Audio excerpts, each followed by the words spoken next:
criatividade habita em todos nós? O que faz com que o ser humano seja capaz de pensar o novo ou de encontrar outra forma de ver o de sempre? E que contribuições a criatividade individual pode trazer para uma sociedade em constante transformação? Muitos autores pensaram a criatividade para tentar entender sua natureza, as condições de seu desenvolvimento e sua importância para a vida em geral. Nesta série do Café Filosófico, a busca pela compreensão do que seja a criatividade e de como, com ela e a partir dela, podemos fazer frente aos desafios da atualidade em crise. Uma crítica fundamental. Neste Café Filosófico, André Martins, curador desta série, recorre à teoria psicanalítica do brincar, de Winnicott, e às contribuições filosóficas de Spinoza e Nietzsche, trazendo pistas de como despertar a criatividade que reside em cada um de nós. A primeira pergunta que eu me pus, é assim, qual a gênese da criatividade? E o Winnicott, um psicanalista que era pediatra, e que observou o desenvolvimento emocional dos bebês, e das crianças. E um dos conceitos principais da observação dele, a partir da observação dele, foi o conceito do brincar. O fato de que o bebê, se ele não consegue espontaneamente brincar com a realidade, ele não se apropria dessa realidade criativamente. Então, existe uma integração, que o Winnicott vai falar, a integração do self, é um autor inglês, a integração do si mesmo, que vai se dando a partir dessa interação com o outro. É a partir de alguém que ainda não se experimentou enquanto uma unidade com contorno. Então, a gente pode entender, nos termos do Winnicott, que essa unidade com contorno é o que ele vai chamar do eu. Que corresponde ao eu em Freud, que foi traduzido em latim para ego. Então, o que o Winnicott ele vai acrescentar é que, antes dessa unidade do eu, existe uma integração anterior, que é a integração do si mesmo, do self. E essa integração ela se dá por essa experiência com o fora. Ele fala mãe, não quer dizer que seja necessariamente a mãe genitora e nem uma mulher, é o cuidador, então é a mãe no sentido de uma função materna. Então, esse fora, que o bebê não sabe que existe, se esse ambiente, sobretudo o cuidador, mas o ambiente em geral, for hostil, esse bebê, que não sabe que existe, ele vai ter uma vivência de defesa, de reação. Ele vai reagir a uma privação ou a uma invasão. Se, ao contrário, esse ambiente... Aí, claro que não existe só uma coisa ou só outra, Então, o termo que ele usa é suficientemente bom, em inglês, good enough. Se esse ambiente for suficientemente bom e acolhedor, o bebê ele vai poder desenvolver o que o Winnicott chama de uma experiência da ilusão, que é uma experiência, em algum grau, de uma onipotência, que daria a ele uma vivência, uma sensação de potência, uma confiança de que esse ambiente é favorável a ele, que esse ambiente não o agride e permite que ele não vivencie uma experiência de ter que se defender de um ataque. Essa descoberta de si mesmo e constituição de si mesmo, e descoberta do mundo e constituição, digamos, da percepção do mundo, ela se dá pela criatividade. Aí o Winnicott ele vai dizer que por isso que é importante que o bebê, nessa espontaneidade, ele possa inventar o que já existe. Aí o que seria esse paradoxo? Inventar o que já existe. Significa que é um sentimento de criação, porque justamente é a partir dele que ele vai descobrir o mundo, quando o mundo não é invasivo e ele tem que se defender do mundo. Então, a partir dele é que ele descobre as coisas, e quando ele descobre as coisas, ele está descobrindo criativamente, ou seja, em algum grau projetando algo, mas em algum grau, de fato, descobrindo. E descobrindo o quê? O que ele encontra. Então, inventar o que já existe significa descobrir criativamente o mundo real, que é o que difere, por exemplo, de uma projeção fantasiosa ou, enfim, em graus mais radicais ou graves, delirante. Essa projeção delirante seria justamente a projeção que impede o conhecimento da realidade. Em geral, é como defesa psíquica contra e a partir de traumas, ou seja, de experiências traumáticas de invasão, né, ou de precariedade.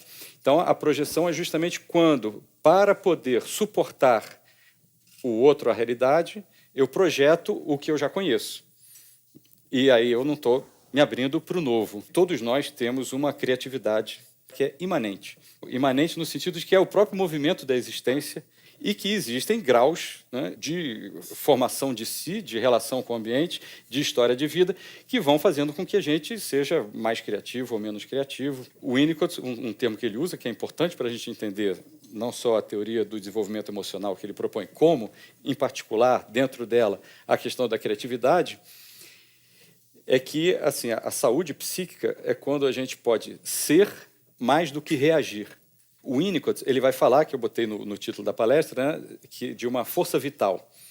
O Spinoza, ele tem um conceito que, na verdade, ele está redefinindo a maneira dele, é um conceito que é da filosofia da época, que em latim é conatus, que é entendido como a potência singular, né, de cada indivíduo.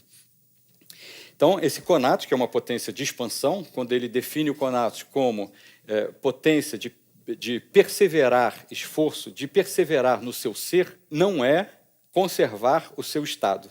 O princípio de autoconservação, ele digamos, o que normalmente tende a se tornar mais forte em nós, à medida em que, e tanto mais quanto, a gente se sentir ameaçado. Então, conservar o seu estado, se a gente pensa estado, fica até mais fácil de entender. Por quê? Porque o estado é um estado momentâneo, atual. Conservar o estado significa inibir-se, defender-se, porque senão, porque o estado não é uma coisa que existe.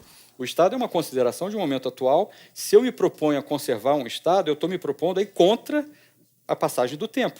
Aí contra o que a filosofia contemporânea vai chamar do devir, né? Aí contra o fato de que a vida é expansão, enfim, interação, e está tudo sempre mudando. Então, o princípio de autoconservação, a conservação do estado, significa que perseverar no ser ficou em segundo plano.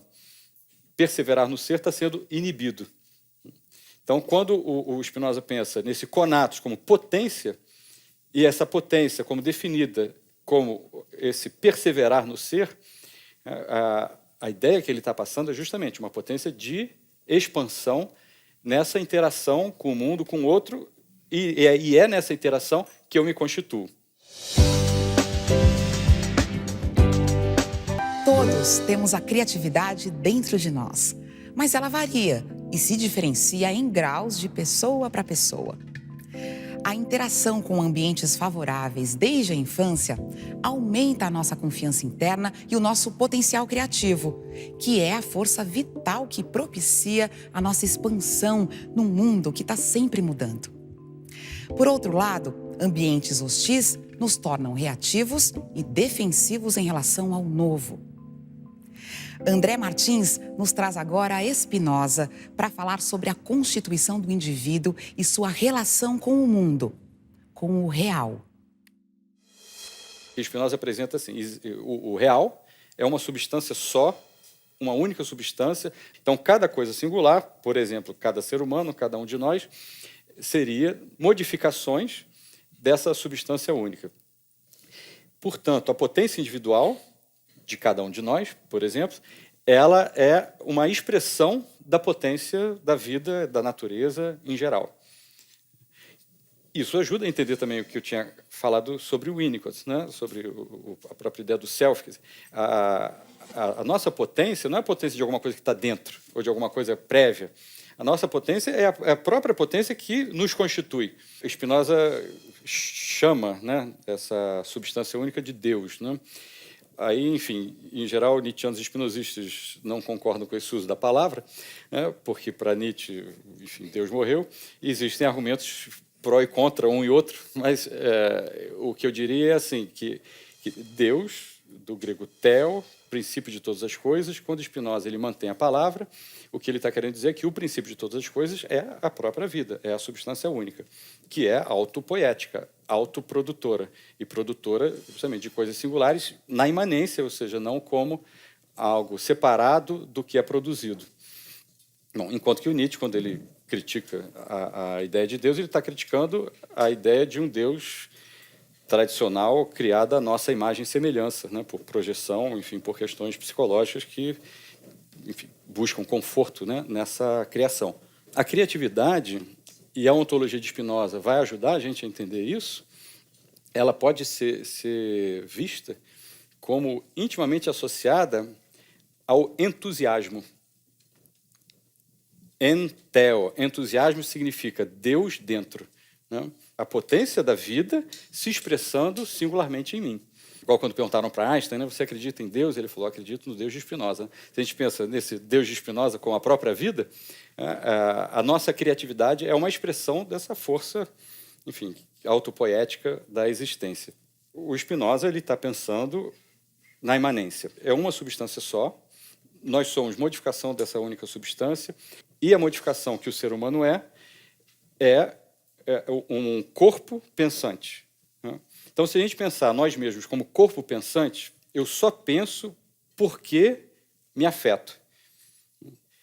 Então, eu estou na interação, eu não sou um corpo isolado, fechado do resto, eu existo nessa interação com tudo, e tudo existe na interação umas coisas com as outras, né? Modificações de uma substância única, sem separação.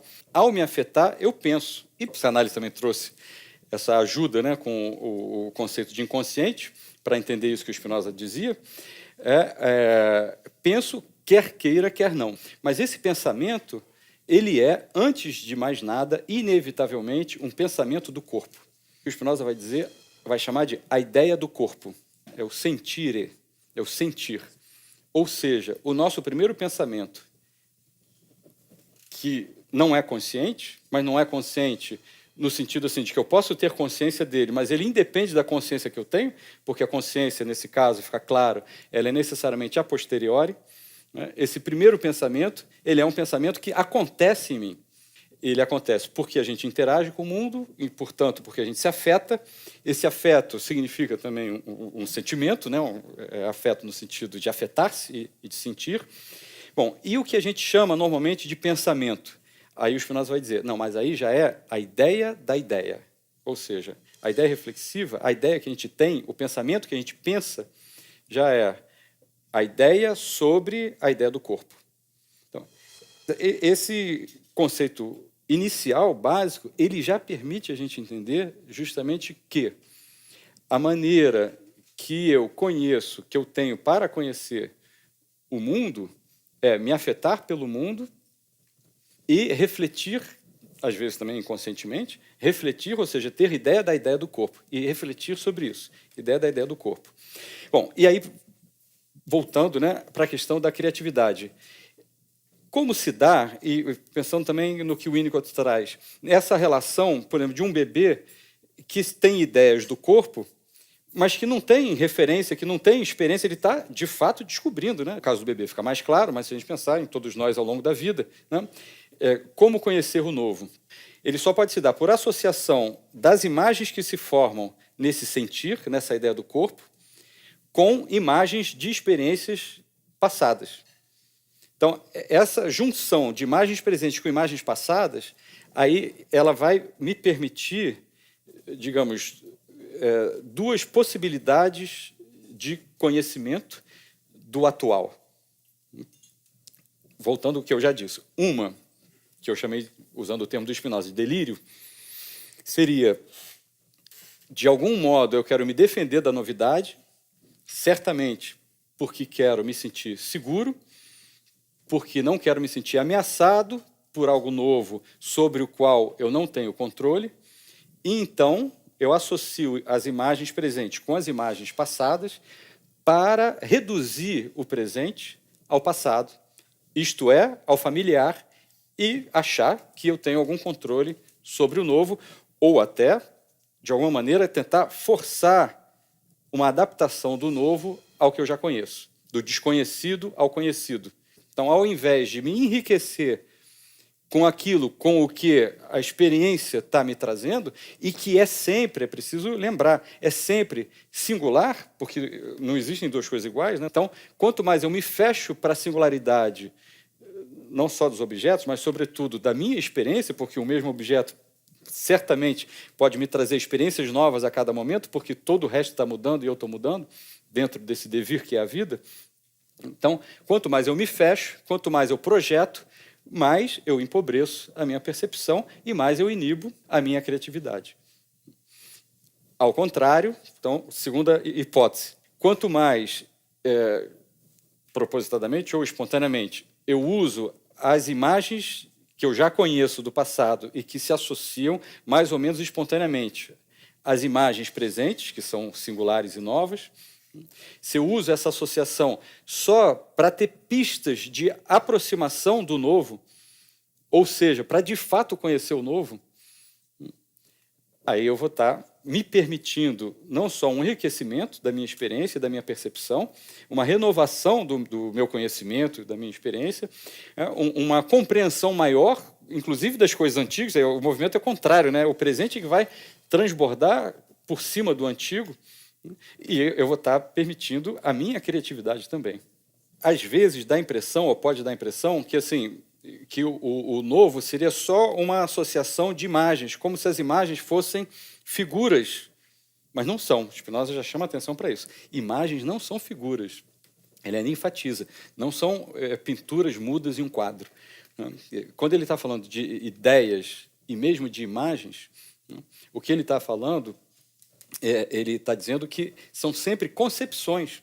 A proposta é a gente pensar um mundo onde tudo é singular e onde eu associo singularidades dentro de um campo de pensamento que se confunde com as minhas próprias sensações, que também são sempre únicas. Então, a questão da aproximação é justamente para compreender o mundo e não para impor um sentido familiar ao mundo. É aproximar do familiar para compreender criativamente. Não é o caminho contrário, né? Só insistindo um pouco mais nessa ideia. Não é o caminho contrário assim, de que só existe o conhecido e a criatividade tirou da cartola, trouxe do sobrenatural. Não, é o contrário. É um mundo de coisas novas e que a criatividade é uma interação ativa com essa novidade do mundo.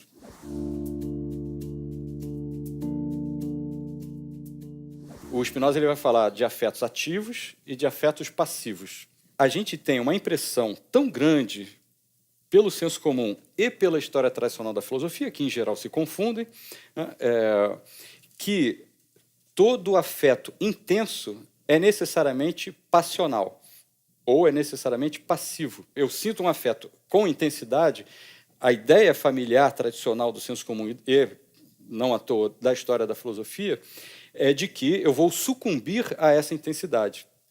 E o Spinoza, ele não pensa assim. Ele vai o tempo inteiro mostrar em que condições e como os afetos do que ele chama de razão, que não é a razão tradicional, como tradicionalmente é compreendida, os afetos da compreensão, do inteligir e do compreender, eles podem ser muito mais, ele usa o termo, intensos, muito mais fortes do que os afetos passionais, nos quais eu sou não só causa parcial, como na maioria das vezes sucumbo aos afetos de tristeza ou alegrias passivas, como ódio, raiva, ciúme, enfim. Ele vai tentar mostrar justamente como que nós podemos nos afetar intensamente, de modo a que a intensidade dos afetos que são ativos possa ser superior à intensidade e à força dos afetos passivos. Embora ele explicite que só um afeto mais forte combate, ou se sobrepõe, ou desfaz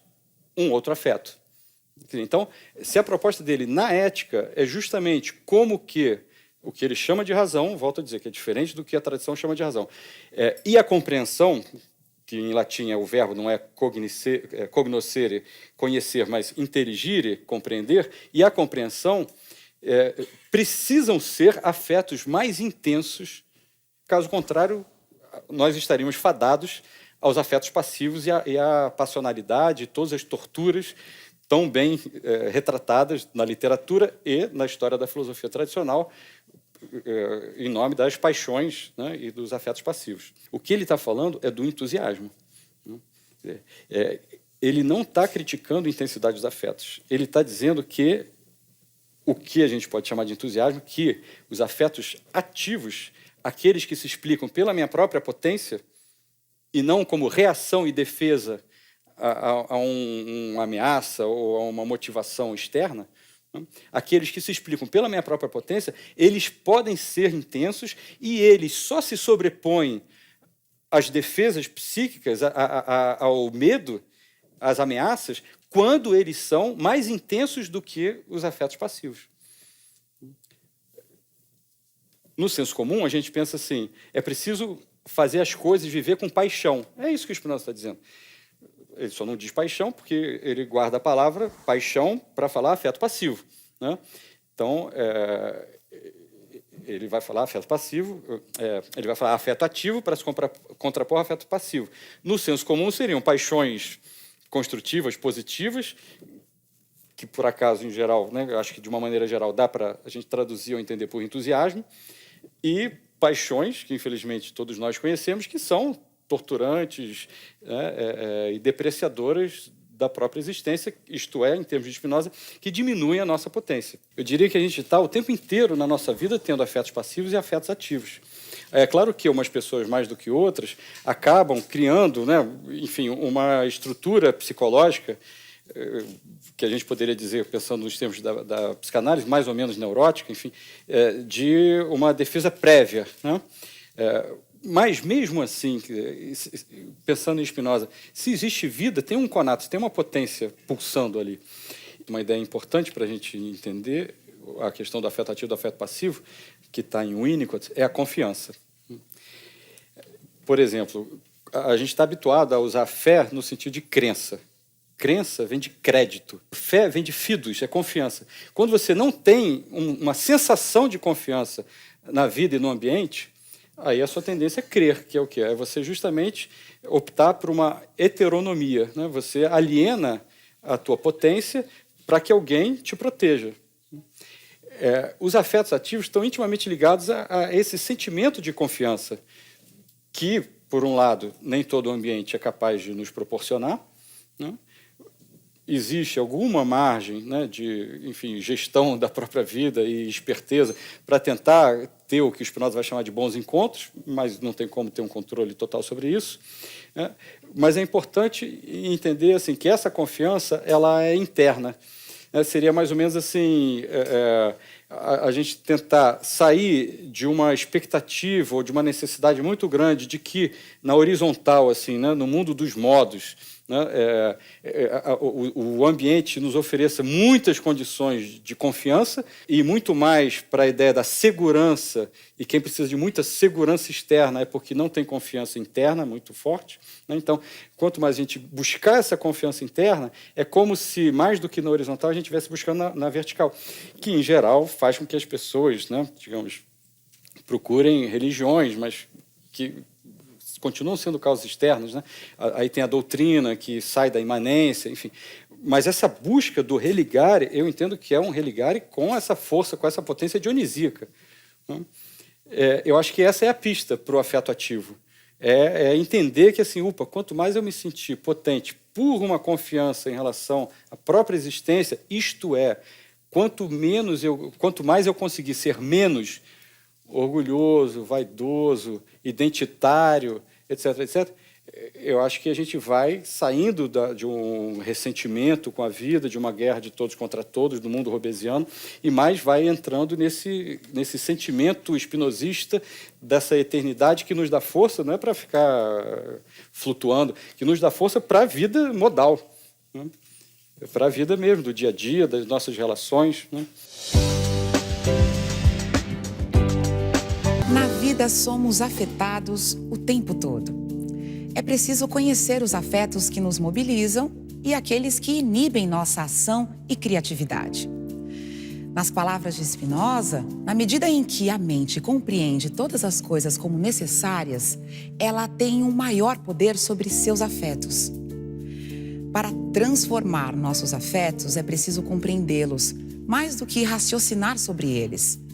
A razão, como a entende Spinoza, não somente não basta, como não serve sozinha para o conhecimento das coisas singulares. O Nietzsche vai falar de dois princípios ativos, né? Os famosos, o princípio dionisíaco e o princípio apolíneo. Eu diria assim que o Nietzsche está pensando esse dionisíaco ao modo dessa pulsão, dessa força, essa força vital, desse conatos, que vem do todo, né? E que se expressa também individualmente. Está falando de uma expressão singular desse princípio dionisíaco. A potência maior dionisíaca não seria de um dionisíaco puro, usando os termos que ele mesmo usa. O dionisíaco puro seria reativo. Por quê? Porque justamente ela não é uma expressão, ela é uma destruição. E o que o Nietzsche propõe é a gente pensar o dionisíaco expresso artisticamente, não só na obra de arte, ele está analisando, no caso, o teatro trágico grego, mas, a partir desse exemplo do teatro trágico, na vida de todo mundo, né? E dentro dessa ideia, ele vai falar da arte, né, como uma vontade de potência criadora, dionisíaca e criadora, vontade em Nietzsche, é bom lembrar que ele traz esse termo de Schopenhauer, onde vontade não significa o que normalmente a gente entende por vontade, e significa impulso, em alemão Trieb, que é o mesmo termo que o Freud usou para pulsão, quer dizer, então é uma pulsão criadora. E quando ele vai falar dessa criação, ele vai falar de um expandir-se para criar, ele fala também, esse criar é um procriar, né, e que não significa autoconservar-se, né? Quando a gente se sente se realizando, expressando algo que vale a pena, a autoconservação não é o que aparece em primeiro plano, né? Quer dizer, então, a ideia de que tudo na vida seria uma expressão de uma teleologia, de uma causa final, de conservação da espécie ou conservação do que quer que seja, qualquer teoria dessa que fica imaginando uma finalidade ou um telos, uma ordem oculta, o Nietzsche não concorda com isso, e eu concordo com Nietzsche. O que ele está pensando não, é esse indivíduo se expressando, e é o que ele vai chamar dessa vontade de potência, vontade de expansão, vontade de realização. Claro que o conceito é mais complexo do que isso, mas, para a gente, dá para pegar essa ideia que está em Nietzsche para pensar isso, que o criar, a criatividade, é uma expressão dessa força dionisíaca e uma expressão que procria, né, no sentido de qualquer criação de um objeto, de um produto, mas também criação da vida. O que remete, novamente, ao Winnicott. Você pode ser criativo, e aí eu vou explicar bem esse pode ser, fazendo preparando um macarrão.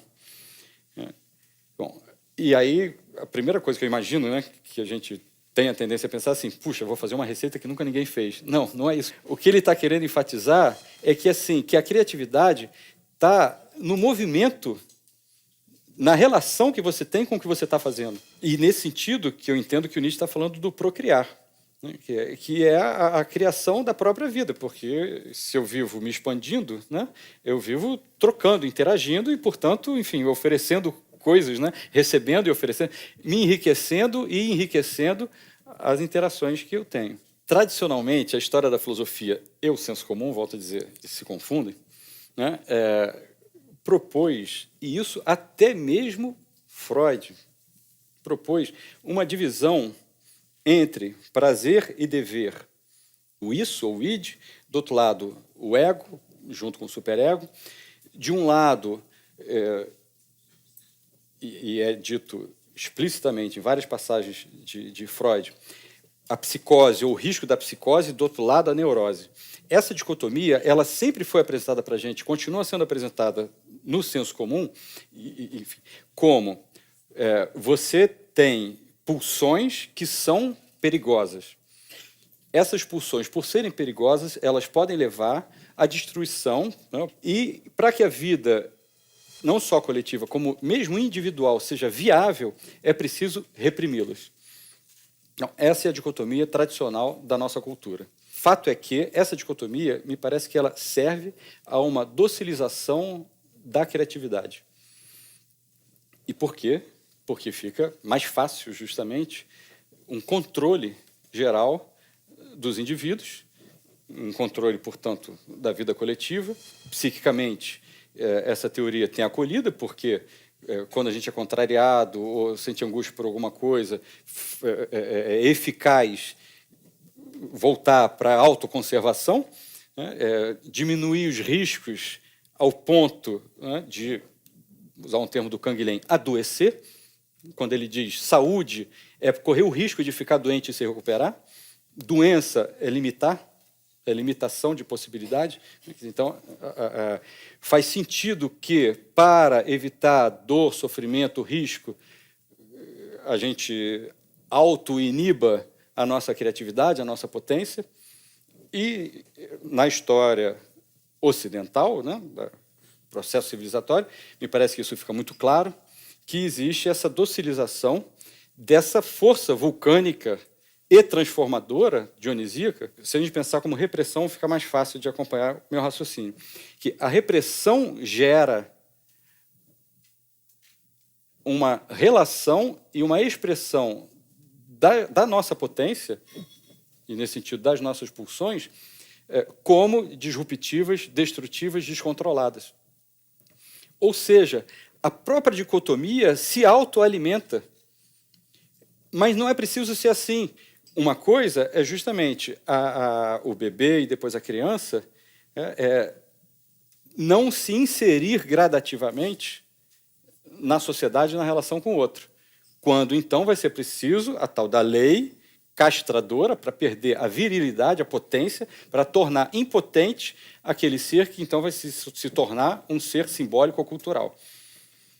O que o Winnicott vai mostrar é que essa inserção na cultura ela pode ser, e é mais saudável que seja, e é mais potente que seja, gradual.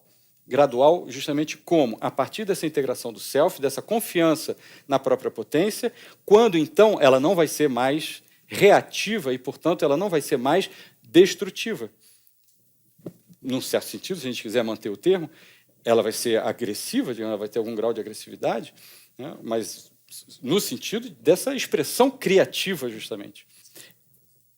Na verdade, a oposição real, eu diria que não é entre prazer e dever, mas é entre criatividade e um dever concebido como desprazeroso, contrário à criatividade, repressor, em nome, aí que vem, né? Em nome, na verdade, só de uma suposta segurança, que, na verdade, é angustiante, produtora de depressão, produtora de angústia, mas que torna tudo, voltando ao que eu falei na primeira parte, conhecido, né? A ideia do está tudo dominado, né? Bom. Só que, justamente, quanto mais está tudo dominado, quanto mais, né, a gente se acomoda nessa segurança psíquica, o sistema me oprime, não é isso. É uma causa parcial. A tendência é cada um de nós, se acomodar, se adequar, se adaptar àquilo, porque a gente tem benefícios secundários, né? Como em todo sintoma, em toda neurose. Né? A gente se adapta porque tem benefícios secundários, claramente, de uma segurança maior e não correr os riscos e a sensação, né, de uma potência interna que, às vezes, a gente não sabe como expressar. Né? Bom, só que, quando isso acontece, ou quanto mais isso acontece, dessa inibição, enfim, o oposto disso é a depressão, no certo sentido, né? Quer dizer, a gente sente um desejo de algo mais, né? A frase do Einstein, que não sei se vocês já ouviram, né? Enfim, a imaginação é mais importante do que a razão. Eu entendo que o que ele está dizendo é a criatividade é mais importante do que o controle e a reprodução. E, para a gente não cair na armadilha dessa falsa dicotomia, o Spinoza ajuda a gente, né? Porque a razão não precisa ser controle e reprodução. Ao contrário, o que o Spinoza chama de razão é o contrário, é o oposto desse significado tradicional. Ele está pensando a razão como uma razoabilidade de compreensão, de conhecimento da realidade, não como criação de uma realidade paralela onde está tudo organizadinho e controlado para substituir o mundo pulsante e supostamente perigoso da vida. Ser criativo é uma expressão do ser humano. A criatividade não está associada somente às artes. Quando pensamos em grandes artistas, nos vem em mente que muitas vezes o sofrimento, a angústia, a vida desregrada eram marcas de sua história. É o caso de Frida Kahlo, Van Gogh e tantos outros. A dor, o sofrimento são, com frequência, matéria-prima e inspiração para as artes. Haveria uma relação entre criatividade e dor? O que eu proponho, assim, como pista para a gente entender é que, assim, primeiro, pensando a tragédia, a leitura que o Nietzsche faz da tragédia grega. Quando o Nietzsche entende a morte do herói, a morte trágica do herói da tragédia, não como uma punição ou um fracasso do destino, o fracasso do herói, uma punição do destino contra o herói que tentou expressar sua potência, né, que seria a leitura de Hegel, do idealismo alemão, do romantismo. O que Nietzsche propõe é assim, não, é uma vitória da vida, não propriamente contra o herói, mas contra a farsa que o herói representa. O que me veio como hipótese é que a dor, ela muitas vezes ajuda a pessoa a não dar mais valor àquele esquema que parecia funcionar lá com a engrenagem toda certinha, mas que tinha uma carga, que a gente pode usar o termo do Winnicott, né, de falso self, né, de um self expresso falsamente. Uma futilidade da existência, uma falta de sentido da vida. O Nietzsche também, quando ele vai analisar não só o ressentimento, como as várias formas de niilismo, eu entendo que o que eles estão falando é justamente que esse apolíneo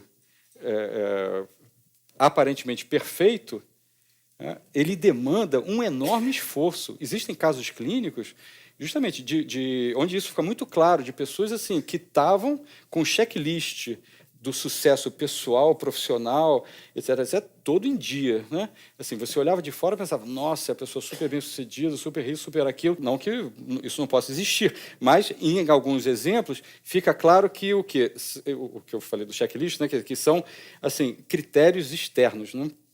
Critérios externos que não necessariamente estão afinados com essa potência interna.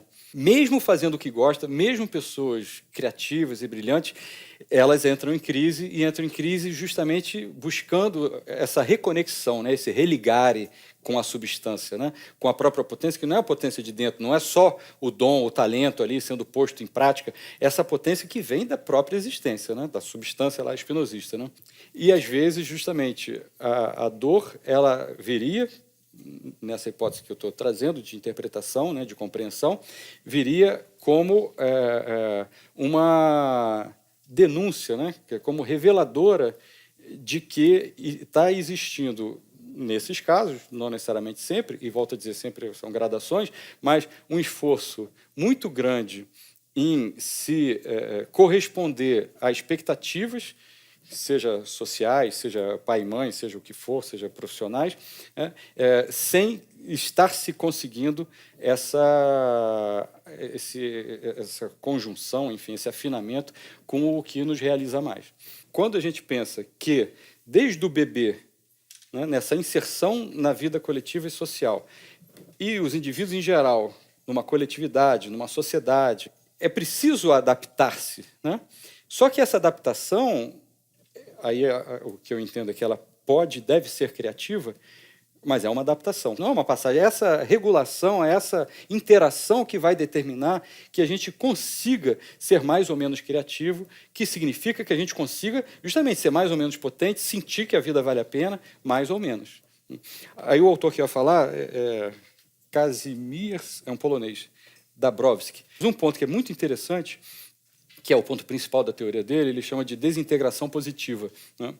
Que ele vai dizer que o desenvolvimento de abertura mesmo, né, do indivíduo, ele é um desenvolvimento que se dá por crises, e não linearmente, não é nunca um crescendo, ele se dá por crises. Só que as crises, que se dão sempre de uma maneira bem concreta na nossa história de vida, elas podem ser, bom, ou nos abater, né, nos entristecer, diminuir nossa potência, mas elas podem também, a gente pode, né, as pessoas podem encontrar saídas, aí vamos botar entre aspas, horizontais, né, ou seja, escolho A ou B, e aí o que ele diz que o desenvolvimento mesmo é quando a saída, é um termo que ele usa, é vertical, quando a crise faz com que a gente repense a nossa própria existência no mundo, né?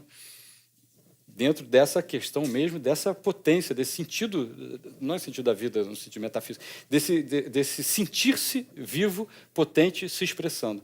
Que, então, é através das crises que a gente tem essa oportunidade de, como fosse, repensar verticalmente né, esse desenvolvimento da nossa mente, do nosso psiquismo se abrindo e da nossa experiência. O primeiro ponto é a gente entender, quer dizer, caso faça sentido o que eu estou propondo, que a criatividade é uma expressão de nós próprios, da nossa própria potência. Ou seja, não precisa ter um esforço de ser criativo. E que, portanto, o oposto da criatividade é uma opressão que, de alguma maneira, é sempre uma auto-opressão, dentro da ideia de causa parcial. Causa externa como causa parcial, nunca só externa. E que, portanto, tem a ver com inibição, embotamento, neurose, depressão. Então, isso seria, digamos, o contrário, os entraves para a criatividade. Segundo ponto, a criatividade, que eu diria assim, como causa parcial. Que eu pensei assim, a criatividade, por exemplo, quando sob encomenda, mas não só sob encomenda, de modo instrumentalizado. Por exemplo, você tem um patrão que te pede para ser criativo em tal coisa. E se você tem talento para isso, ou faz associações de imagens, né, para usar o termo do Spinoza, é engenhoso, você consegue ser criativo por uma encomenda, mas criativo numa coisa, enfim, não sei se é a melhor maneira de descrever, mas que está fora de você. Não é exatamente uma expressão da sua potência, mas, de algum modo, você está instrumentalizando a sua potência criativa, associando imagens para criar produtos inovadores. Eu acho que isso, quando a gente consegue fazer isso, que já é bacana, né, seria gostar do que faz, na profissão, por exemplo, mas não só, gostar do que faz, ou, melhor ainda, gostar do como faz. Porque eu posso nem gostar do que eu faço, mas se eu consigo pelo menos fazer de uma maneira que me agrada, opa, já tem uma criatividade ali. E certamente isso já vai trazer uma satisfação de uma ordem mais profunda do que aquela ordem só, né, egóica, de comparação, de reatividade, estou fazendo mais do que o outro, estou, enfim, defendendo o meu salário. Tá? Então, tira essas causas externas, falso self, né, e mesmo em ambientes assim, bem simples, do trabalho do dia a dia, eu acho que dá para fazer criativamente. Acho que isso tem a ver com resiliência, tem a ver com o que a gente diz, né, fazer uma limonada com limão. Uma outra modalidade de criatividade, eu pensaria que seria a macarronada do Winnicott. Tem muito mais a ver com o modo como eu faço, e aí um modo que, sim, me expresse. O que me veio à mente foi uma frase do Fernando Pessoa, quando ele diz: ser inteiro em tudo que fazes. Aí, voltando ao Winnicott, um sentimento de sentir-se vivo, de que a vida vale a pena, de que você está sendo mais do que reagindo, né, que você está expressando verdadeiramente o seu self. E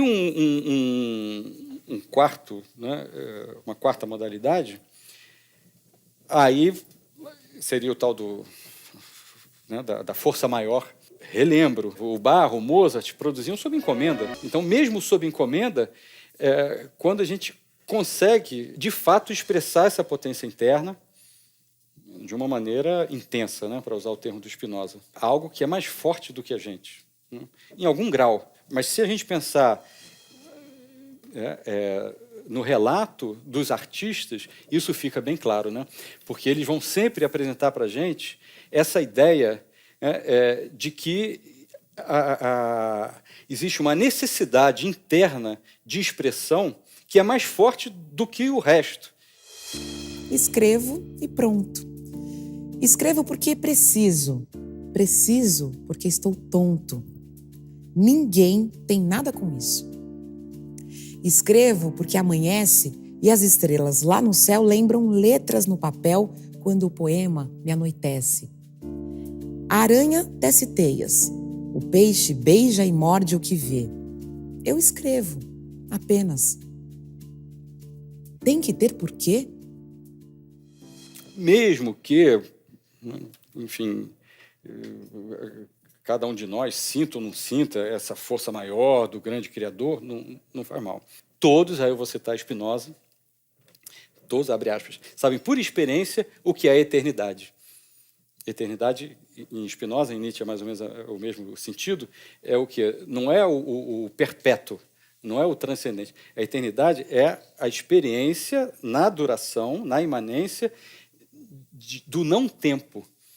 É a experiência dessa força, desse entusiasmo que vem da própria vida. E eu diria justamente que é uma questão de saúde psíquica e existencial que essa criatividade seja escutada, né, ouvida e expressa, né? E, claro, se a gente pensar em termos sociais, né, de instituições, inclusive, e tudo mais, me parece assim, muito claro que se, ou enquanto, ou o tanto quanto a contemporaneidade não se abrir para essa expressão da criatividade, permanecer na modernidade, nesse ponto, vai continuar dando errado. A contemporaneidade, ela tem que entender que o único modo de sair da crise é por uma saída vertical. Tem que, de alguma maneira, dar esse salto para entender essa relação nossa com a natureza, porque é na substância e na natureza que é daí que vem a nossa potência. Esta e outras palestras você encontra no site e Facebook do Instituto CPFL e no canal do Café Filosófico CPFL no YouTube. A mentira é essa, porque o caos ele só se estabelece quando o ambiente é hostil. E uma das maneiras do ambiente ser hostil é a repressão e o moralismo. Para mim é muito claro que o que se pode pensar a partir da ideia de sustentabilidade é a única alternativa de abertura para alguma transformação política e social.